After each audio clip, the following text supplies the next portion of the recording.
প্রিয় দর্শক, আজকে আপনাদের সাথে এমন একটি গাছের পরিচয় করে দিব যেটি ক্যান্সার রোগের জীবন রক্ষা করে মহা ঔষধি গাছ, এবং এই গাছটির নাম হচ্ছে কসরুল গাছ। আমরা অনেকেই হয়তো টিভিতে বা বিভিন্ন ইউটিউব ফেসবুকে আমরা দেখে থাকি যে কসরুল গাছের উপকারিতা, এবং এই গাছটি কিন্তু ক্যান্সার রোগের প্রতিষেধক হিসেবে কাজ করে এবং প্রতিরোধক হিসেবে কাজ করে, এবং এই গাছের পাতা এবং এই গাছের ফল কিন্তু ক্যান্সারের আক্রান্ত যারা থাকেন তাদের ক্ষেত্রে কিন্তু অত্যন্ত কার্যকরী ভূমিকা পালন করে। ক্যান্সার হইলে আসলে বাঁচার সম্ভাবনা খুবই কম থাকে, তো ওই ধরনের একটা রোগের আসলে চিকিৎসা পৃথিবীতে খুবই কম, অত্যন্ত ব্যয়বহুল।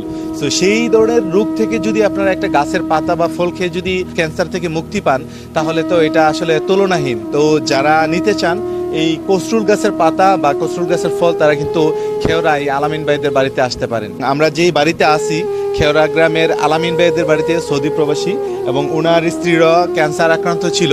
সো উনিও যখন দুই একটা কেমোথেরাপি নেওয়ার পরে উনি আসলে একটা টিভি শোতে দেখে যে এই গাছের উপকারিতা সম্পর্কে, এবং তখন উনি অনলাইন থেকে অর্ডার করে এই গাছের পাতা এবং গাছ এবং গাছের ফল নিয়ে আসেন, এবং ওনারা দীর্ঘদিন এটা ব্যবহার করেন এবং খান। খাওয়ার পরে ওনাদের পরীক্ষা নিরীক্ষা করার পরে আসলে দেখা গেছে যে ওনার ক্যান্সারটা আস্তে আস্তে ডে বাই ডে এটা আসলে নির্মূল হয়ে গেছে। তখন উনি নিজেও এটার সুফল পাইছে, এবং উনি চাচ্ছে